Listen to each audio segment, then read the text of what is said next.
जय हिंद। इस वीडियो में हम लोग समझेंगे आसमानी बिजली क्या होती है लाइटनिंग स्ट्राइक जिससे कि व्यक्ति की मौत हो जाती है, और बादल गरजने से आवाज़ क्यों हो जाता है जिसे थंडर स्टॉर्म कहते हैं। क्या इन बिजली से बचा जा सकता है? क्या एक ही जगह पे कई बार बिजली गिर सकती है? क्या इसे हम स्टोर कर सकते हैं? तो समझिए। देखिए, बिजली में सबसे पहला एक चीज़ आता है कि इसमें हमको साउंड बाद में सुनाई देता है, आवाज़ पहले दिख जाती है। तो इसका तो नॉर्मल रीज़न है, आवाज़ की जो गति होती है वो बहुत धीमी होती है, इसलिए आवाज़ बाद में आता है। तो स्पीड तेज होने की वजह से लाइट पहले आ जाता है और साउंड बाद में आती है। गर्मी में पानी जो होता है भाप बनकर ऊपर उठ जाता है, और भाप बनकर जब ऊपर उठता है तो ऊंचाई पर जाने पर प्रत्येक 165 मीटर की ऊंचाई पर जाने पर टेम्परेचर में 1 डिग्री सेल्सियस की कमी आ जाती है। ये कमी क्यों आती है आपको ज्योग्राफी में बताएंगे। और ये जब ऊपर जाते हैं तो ये बर्फ के छोटे छोटे टुकड़े का रूप ले लेते हैं, जिसमें आप लोग कई बार देखते होंगे आसमान से बर्फ गिरता है। यही बर्फ जो होते हैं हवा के कारण आपस में टकराने लगते हैं, और टकराने से घर्षण उत्पन्न हो जाता है, और घर्षण के कारण स्टैटिक करंट उत्पन्न हो जाता है। और यह करंट का जो पॉजिटिव चार्ज होता है वो ऊपर चला जाता है, और निगेटिव चार्ज जो हो जाता है वो नीचे आ जाता है। अब ये निगेटिव जो होता है ना, पॉजिटिव को ढूंढता है कि हमको जहां पॉजिटिव मिल जाएगा वहां हम गिर जाएंगे। अब जब जमीन, देखिए, जब बादल आते हैं तो जमीन पे हवा भी चलने लगती है, आंधी वगैरह भी आने लगता है, तो जिस वजह से घास वगैरह घर्षण के कारण इनमें भी चार्ज उत्पन्न हो जाता है। अब इनका जो चार्ज होता है पॉजिटिव ऊपर होता है, निगेटिव को तो लेके चला जाता है अर्थ। अब देखिए, ये निगेटिव पॉजिटिव को खोज ही रहा था, मिल गया और यहाँ गिर जाता है। इसी को हम लोग वज्रपात कहते हैं, बिजली का गिरना कहते हैं। आसमानी बिजली जो गिरती है, इस बिजली का जो वोल्टेज होता है ना, 10 करोड़ वोल्ट होता है। हम लोग के घर में जो करंट आता है 220 का आता है। 10 करोड़ वोल्ट मारेगा ना, आदमी कौवा बन जाता है। इसको हम 100 मेगावाट की बिजली बोलते हैं। और इसमें जो करंट होता है वो 10,000 एम्पियर होता है। 5 एम्पियर के करंट पे आपका फ्रिज, वॉशिंग मशीन, कूलर ये सब चल जाता है 5 एम्पियर पे। और ये जो होते हैं, सोचिए 10,000 एम्पियर का करंट लगता है इसमें जो हीट निकलती है वो हीट जो होती है 27,000 से लेकर 30,000 डिग्री सेल्सियस होता है। सूर्य का तापमान जो जुड़ा होता है 6,000 डिग्री सेल्सियस सरफेस का। अब बताइए, ये इतना भयानक टेम्परेचर होता है, और लेकिन इसमें सबसे बड़ी बात यही होती है इसकी टाइमिंग बहुत कम होती है, 0.0005 सेकेंड। ये मिली सेकेंड में होता है, इतना कम समय के लिए होता है कि ये ज्यादा खतरा नहीं उत्पन्न कर सकता है। अब समझते हैं इसमें आवाज क्यों आती है।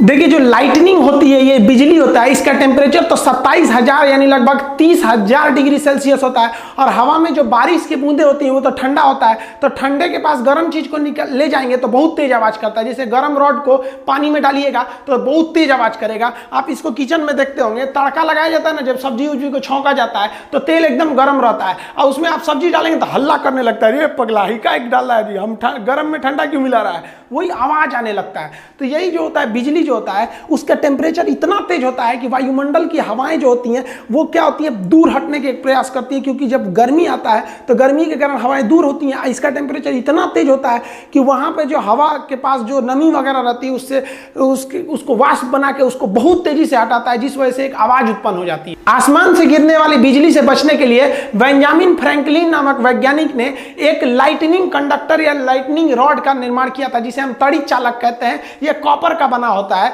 यह क्या करता है, इसको हम लोग घर के ऊपर लगा देते हैं, और इसे वायर के द्वारा, यहाँ आप देख रहे होंगे यहाँ मोटा वायर लगाया गया है, इस मोटे वायर के द्वारा इसे हम लोग अर्थ यानी ग्राउंड में कर देते हैं। जो ग्राउंड होता है वो एक चार्ज सिंक होता है, यानी इसमें कितना भी हाई वोल्टेज का करंट दे दीजिएगा पृथ्वी को, वो खींच के अंदर लेके चला जाता है। तो ये केवल इसको टांग देने से नहीं होता है, इसके साथ साथ इसके अंदर हम लोग को ग्राउंड भी करना रहता है। टावर में भी देखेंगे ऊपर ये जो होता है तड़ी चालक होता है, लाइटनिंग रॉड, और इसको वायरिंग द्वारा नीचे ले जाया जाता है। तड़ी चालक कॉपर का बना होता है। इसमें होता क्या है कि बेंजामिन फ्रैंकलिन ने कहा कि आप जो करंट आ रहा है उसको जल्दी से जल्दी ग्राउंड पे भेजिए। अगर वो ग्राउंड पे चला जाएगा ना तो कोई दिक्कत नहीं है, आप बगल में भी खड़े रहेंगे तो कुछ खास प्रॉब्लम नहीं होगा, लेकिन उसको तेजी से भेजना बहुत जरूरी है, नहीं तो आपके लिए घातक हो जाएगा। सोचिए क्या होगा अगर कोई हवाई जहाज हवा में जा रहा है, उस पर बिजली गिर जाए, जहाज गिर जाएगा, कुछ इफेक्ट नहीं पड़ता है। जहाज जो होते हैं ड्यूरेलमीन के बनाए जाते हैं, अल्युमिनियम का वो एक एलॉय होता है, और इसकी एकदम चिकनी पेंटिंग की जाती है ताकि इस पे जब भी बिजली गिरे तो इतना करंट जो होता है वो करंट चारों ओर फैल जाए। और ये जो राउंड शेप का जो एरोप्लेन होता है तो वो चारों ओर बिजली फैल के नीचे चली जाती है। दूसरा एक और बात समझिए, जो एरोप्लेन होता है अंदर से खोखला होता है, और आप पढ़े होंगे फैराडे का केज, एक पिंजड़ा बनाया था फैराडे ने, और उस पिंजड़े पे बिजली देते थे और अंदर रहते थे तो उन पे बिजली नहीं आती थी, क्योंकि बिजली जो होती है सरकमफेरेंशियल फ्लो करती है और एकदम शॉर्ट रास्ता खोजती है। तो आप कहेंगे सर पिंजड़ा को छुएंगे तो नहीं मारेगा। देखिए यहाँ पिंजड़ा को टच भी कर दीजिएगा ना तो हाई वोल्टेज का करंट भी नहीं मारेगा। क्यों? क्योंकि ये पिंजड़ा बहुत ही बढ़िया कंडक्टर से बना हुआ है, जितनी बिजली मिल रही है उसे फटाक से ये ग्राउंड में भेज दे रहा है। आप छुइएगा तो आपके लिए कुछ छोड़ ही नहीं रहा है। तो ये जो हवाई जहाज होता है एक पिंजड़ा का काम करता है, हम अंदर सेफ बैठे रहते हैं क्योंकि करंट सरकमफेरेंशियल बाहर बाहर फ्लो करके और नीचे चला जाता है। इसीलिए कहा जाता है कि जब बिजली तड़कती है तो सबसे सुरक्षित जगह आपके लिए कोई कार होता है, कार के अंदर घुस के बैठ जाइए, कार वही फैराडे के पिंजड़े के समान काम करता है। जब भी बिजली गिरती है तो वो जल्दी से जल्दी किसी कंडक्टर को खोजती है। यहाँ आपको कुछ सावधानियां बरतने की जरूरत है। हम बता देते हैं कहां कहां ज्यादा बिजली गिरने की संभावना होती है। जैसे बिजली तड़कता है तो आपका मोबाइल जो होता है टावर से कनेक्ट रहता है, इसलिए बिजली मोबाइल की ओर तेजी से भागता है। देख रहे हैं ईश्वरी बतिया रही है, पता नहीं कहां, खूब मन से बतिया रही है। यह है ना, अभी थी हो जाएगी, जैसे बिजली गिरेगा थी।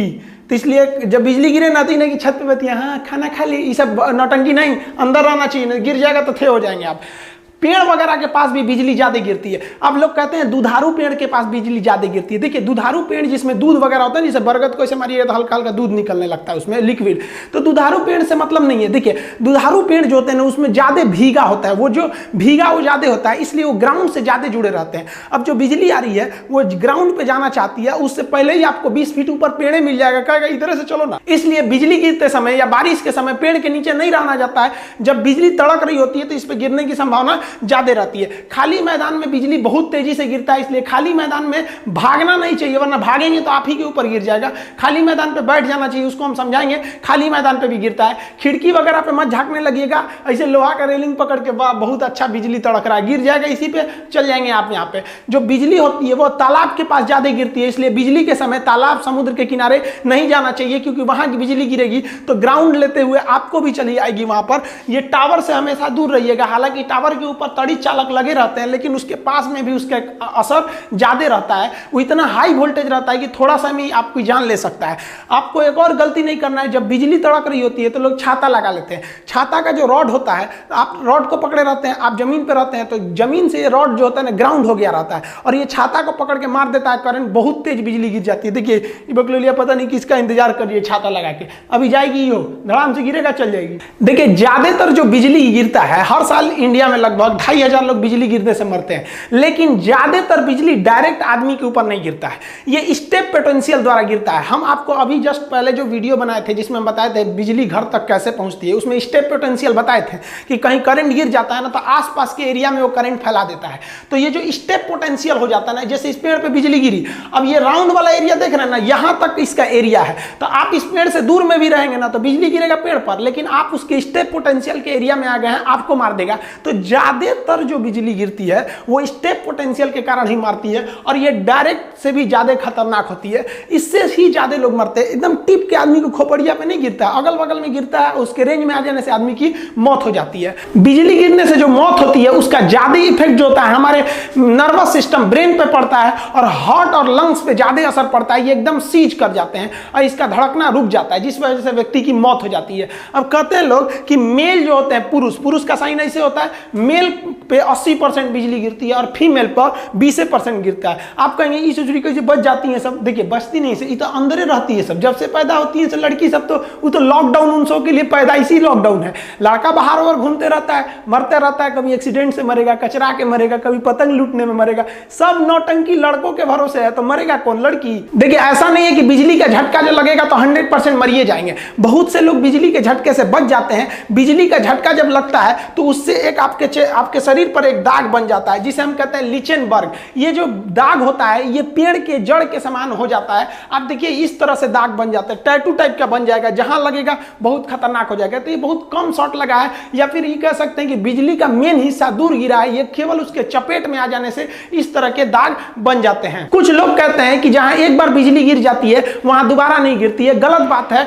अमेरिका के स्टैचू ऑफ लिबर्टी के पास बहुत बार बिजली गिरते रहता है। राई सुलिवान नामक व्यक्ति के ऊपर 7 बार बिजली गिरा था और 7 बार के बिजली के झटका को वो सह गया और आज भी जिंदा है। ऐसा नहीं कि बिजली केवल नुकसान ही करता है। एक व्यक्ति जिसका शरीर लकवाग्रस्त था, वो व्हील चेयर से नहीं उठ सकता था। एक बार वो अपने गार्डन में टहल रहा था इसे व्हील चेयर पे, तब तक बारिश शुरू हो गया, उसके ऊपर बिजली गिर गई, वो बेहोश हो गया। अगले दिन जब हॉस्पिटल से उसका आंख खुला तो उसका दिमाग का जो नस वगैरह था वो ठीक हो गया और उसका लकवा ठीक हो गया, वो चलने लगा। तो ये वरदान भी हो सकता है किसी के लिए, लेकिन इसकी संभावना ना के बराबर है। आपको हम बताएं कि बिजली कहां गिरने की संभावना रहती है और हमें क्या नहीं करना चाहिए। आप समझते हैं हमें क्या करना चाहिए अगर हम बाहर कहीं गिर गए तब। देखिए, अगर आप कहीं मकान वगैरह में है तो सुरक्षित मकान के अंदर रहें, ये ज्यादा सुरक्षित है। लेकिन अगर आप खुले मैदान में है तो दौड़िए कभी भी नहीं, क्योंकि दौड़ने से आपके पैर के घर्षण से वहां पे इलेक्ट्रिसिटी जनरेट होती है और वो चार्ज को खींचने लगता है। आपको तुरंत नीचे बैठ जाना चाहिए। खड़े रहेंगे तो आपका एरिया ऊपर हो जाएगा और आप बिजली के संपर्क में आने से ज्यादा संभावना रहेगी। इसलिए बैठ जाना चाहिए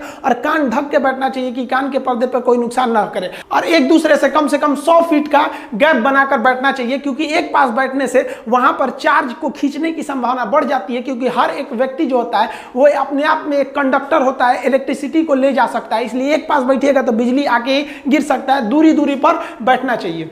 देखिए, ये जो बिजली होती है ये बादलों के टकराने के कारण ही उत्पन्न होती है और बिजली को हम 3 प्रकार से बांटते हैं। एक होता है इंट्रा क्लाउड लाइटनिंग, यानी जब बादल जो होता है, छोटा सा बादल का समूह होता है, इसी में एक ऊपर प्लस हो जाता है, नीचे माइनस हो जाता है और इसी में टकराने के कारण जो बिजली उत्पन्न होती है उसे इंट्रा क्लाउड कहते हैं। ये बहुत ही कम दिखाई देता है और इससे आवाज भी नहीं आती है। आप जितने भी बिना आवाज वाली बिजली देखे हैं वो इंटर क्लाउड होती है, यानी एक ही बादल दूसरे से नहीं टकराया है, अपने का ही चार्ज दूसरे को ट्रांसफर कर दिया है। अब जो दूसरा होता है वो क्लाउड टू क्लाउड, जैसे एक बादल इधर है और दूसरा बादल इधर है। अब बादल आपस में टकरा जाते हैं तो उसे क्लाउड टू क्लाउड लाइटनिंग कहते हैं। ये बहुत ही बड़ा होता है और इसमें आवाज बहुत ही तेज होती है। ज्यादातर आप यही देखते होंगे। अब एक होता है क्लाउड टू ग्राउंड लाइटनिंग, यानी बादल से सीधे ग्राउंड पे आ गया, तो इसको तो आप सीधे बोलते हैं वज्रपात, यानी बिजली गिर गया। ये बहुत भयानक आवाज करता है क्योंकि ये आसपास गिर गया रहता है।